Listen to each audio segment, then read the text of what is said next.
যাক, অনেক দেরি হয়ে গেল। যাই, ঘাসগুলো একটু কেটে নিয়ে আসি তাড়াতাড়ি করে।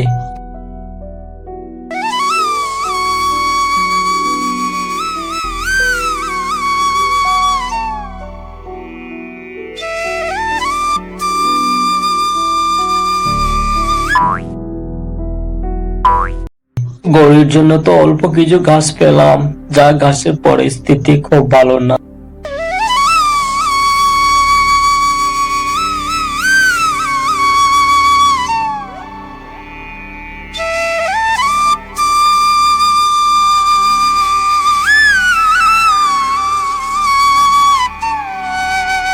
রে আমার মা, তোকে যে বলেছিলাম গরুটাকে ঘাসগুলো একটু দিও, কই দেখছি গরুতে একটাও ঘাস দাওনি কেন? কি করছো? কি করব বলো? তোমার যা কাজ, অত কাজ, যত কাজ তুমি আমাকে বলে গেছো না, একাই আমি কি করব বলো? এত কাজ কত করব?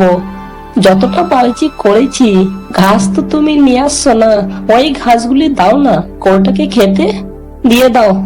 এই তো হলো না, তুমি তো কাজের কাজ আর কিছু করবে না, শুধু বকতে পারো বেশি। হ্যাঁ, তুমি তো বলতে পারো না, শুধু আমি বকি। আরে তোর সঙ্গে আর কথা আমার পারছি না রে, পারবো না, কথায় তোকে তো হারানো যাবে না। তুমি যখন জানো কথায় আমাকে হারাতে পারবে না, তাহলে বকছো কেন? কাজটা করে দাও না, এত কথা না বলে। আরে ঠিক আছে,